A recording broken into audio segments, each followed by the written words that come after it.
अस्सलाम वालेकुम दोस्तों, क्या हाल है। मेरा नाम मोहम्मद इशफाक है और आप देख रहे हैं मेरा चैनल टेक्नीशियन सऊदी आले। तो आज हम वॉशिंग मशीन में जो वन साइड रोटेशन प्रॉब्लम होती है या एक ही साइड को वॉशिंग मशीन घूमती है और फिर रुकती है, फिर उसी साइड को घूमती है, तो उसके बारे में बात करेंगे। तो इसके 4-5 जो है प्रॉब्लम हो सकते हैं, 4-5 वजह हो सकती हैं। एक तो जब वॉशिंग मशीन एक ही साइड को घूमती है, उसका जो टाइमर होता है वो ख़राब हो सकता है। और फिर दूसरा जो उसमें कोई वायर कटी हो सकती है, या तीसरा जो उसकी मोटर होती है उसमें जब पानी गिरता है, जब हमारा जो गेयर बॉक्स या अमूद जो है ख़राब हो जाता है, उसकी वजह से जब मोटर पर पानी गिरता है तो स्पार्किंग की वजह से कोई वायर कट जाए तब भी वो है एक साइड को घूमेगी। और अगर टाइमर में स्पार्किंग हो जाए, उसके पॉइंट जल जाएं, तब भी वॉशिंग मशीन एक ही साइड को घूमेगी। और टाइमर अक्सर ख़राब हो जाते हैं, जब हम उसको टाइमर को ऑन करते हैं तो वो रिवर्स घूम जाता है।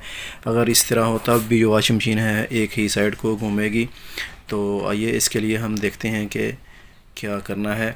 तो वॉशिंग मशीन को हम ओपन कर लेते हैं, उसका जो कवर है टॉप कवर उसको ओपन करते हैं। ये टाइमर लगा हुआ है और साथ में इसका सिलेक्टर स्विच होता है। इसके कनेक्शन कैसे होते हैं आइए देखते हैं।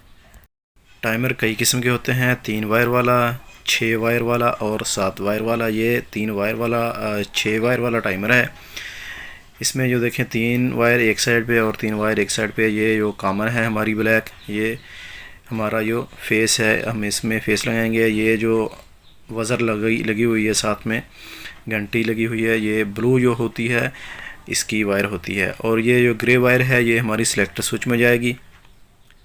तो ये 3 वायर के कनेक्शन हो गए। और इसमें जो ये ऑरेंज है और येलो आपको नज़र आ रही है, ये वायर मोटर की होती हैं। जो नीचे से 2 वायर मोटर की आएंगी, हम उसके साथ लगाएं। तो येलो वायर है एक जो मोटर में लगेगी, मोटर की वायर जो नीचे से आ रही है उसमें, और एक सिलेक्टर स्विच में लगेगी। और रेड जो है ये भी सिलेक्टर स्विच में जाएगी। ये सिलेक्टर स्विच में जो हमारा हम जेंटल पे और स्ट्रॉन्ग पे इसको चलाते हैं, वॉशिंग मशीन को सिलेक्ट करते हैं, उसके लिए होती है। तो यहाँ टाइमर पे जो आपको 3 पॉइंट नज़र आ रहे हैं, इन पॉइंटों से हमारी रोटेशन बनती है, एक साइड को और दूसरे साइड को जो घूमती है। तो यहाँ देखें अभी टाइमर पॉइंट जो हैं आपस में जुड़े हुए हैं, ये 2 पॉइंट। जब टाइमर हमारा रुकेगा तो पॉइंट ये छोड़ देगी और फिर दूसरी साइड पे जो आपको एक पॉइंट नज़र आ रहा है उस पे जब जुड़ेगी तो हमारी दोनों साइड पे रोटेशन बनेगी, कभी एक साइड को और कभी दूसरी साइड को घूमेगी। टाइमर की जो ये ऑरेंज वायर थी ये मैंने उतार दी थी सिर्फ़ आपको ये समझाने के लिए कि अगर वायर कटी हो या टाइमर ख़राब हो, टाइमर में स्पार्किंग हो, या हमारी मोटर जो है स्पार्किंग की वजह से जल गई हो, उसमें वायर कोई कट गई हो, तो जो रोटेशन है सिर्फ मोटर की एक साइड को होगी। तो देखें इस तरह पहले एक साइड को घूम रही थी, अब जब मैं वो वायर जो मैंने निकाली थी लगाऊंगा तो ये दूसरी साइड को भी घूमेगी। अभी देखिए पहले यार वीडियो को शुरू में ये इसी तरफ घूम रही थी, अभी मैं टाइमर जो तार है उतारी थी वो लगाऊंगा, टच करूंगा तो दूसरी साइड को घूमेगी। देखें तो इस तरह अगर जो मैंने बताया ये सब प्रॉब्लम हो तो आप वॉशिंग मशीन को अच्छी तरह चेक करें। अभी मैं देखें अभी इसकी जो वायर है लगा रहा हूँ तो हमारी जो वॉशिंग मशीन की रोटेशन है वो दूसरी तरफ को भी हो रही है। अभी जब टाइमर की जो वायर उतारी थी वो मैं लगाऊंगा, इसको आपस में जोड़ूंगा तो देखिए हमारी रोटेशन है दोनों तरफ बन जाएगी।